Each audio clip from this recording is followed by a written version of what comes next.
All right, so I'm going to talk about an A7 era on a Bosch tankless water system. Now I have the dual system, takes care of the hot water and the heat, and on this screen I was getting it said A7 and it was blinking. So looked in the manual, it says an A7 is related to temperature sensor. However, in the Bosch, when I looked through the instructions and looked through the online schematics and things of that nature, unfortunately there are several heat sensors and it's not clear which is which.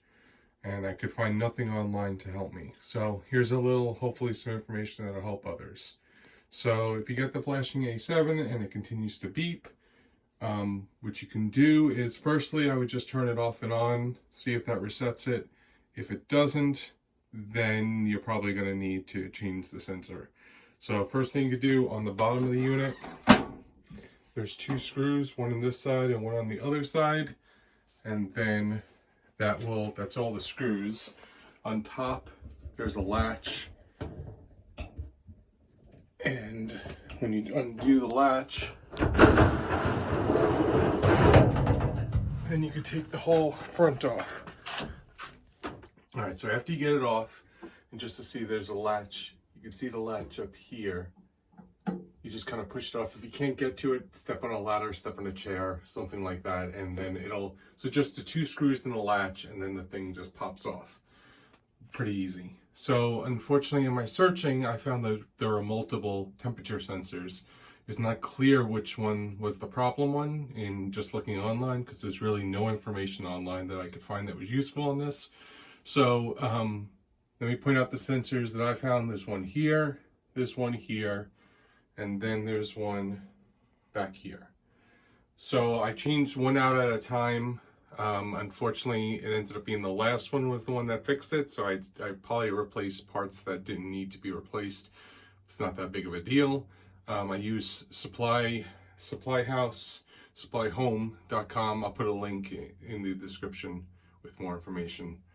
Okay, so to change this sensor, all you need to do is get like a pair of pliers or something, get a good grip on these and just pop these off. And then this little thing back here, you just kind of unscrew it and it comes out. You might need to use a pair of pliers on the metal just to kind of start it off, but once you loosen it, it just screws out pretty easily. Okay, for this one, you disconnect this, and then you can take off this this plastic piece that's kind of holding it into place, and then just this slides right out. But these two sensors, you don't need to turn off the water.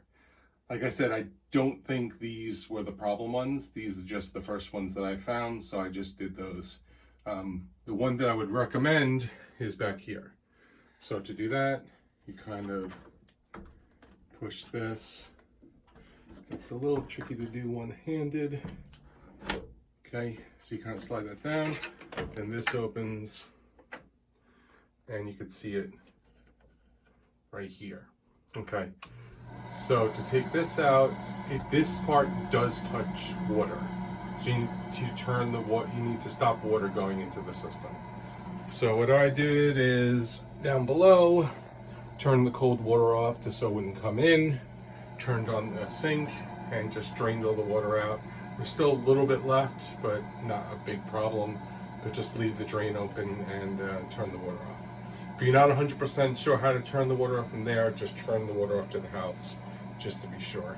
Okay, so to do this, you have to disconnect this. You just kind of pull it out, maybe a little tricky. And then there's a metal clip back here, you pull it up. Then once that comes out, you can kind of wiggle the piece out. There is a rubber washer, and it's really tight fit, so you kind of got to wiggle it out. And then once you get it out, there'll probably be a little bit of water that dribbles out, and then you can just get the replacement part, pop it in, make sure it's nice and snug, and then push this clip down. Make sure that it's kind of in the same place. You need to make sure it's fully clipped in so it's fully securing it. And then you just plug that back in, and then turn everything back on, turn the water on, and that should be it. That's all you need to do. This part was about 50 bucks to replace, not the cable, the piece back here. About 50 bucks. I got a quote of $600 to fix it. So for a job that's about a 5-minute job, you could save yourself a lot of money. Just replace that. Pretty easy to do. Hopefully this helps somebody. Thanks. And just to show you, this is what the part looks like when it's out. It only goes the way that the orientation of the plastic is. The plug can only go in one way, so you won't have to worry about putting it in upside down. And it's a pretty small piece. You can see there's a rubber washer. A new one will come with one. And this is it. This is the piece. You just kind of got to put it in and kind of push it, shimmy it, and make sure it's nice and snug, and push the clip down all the way.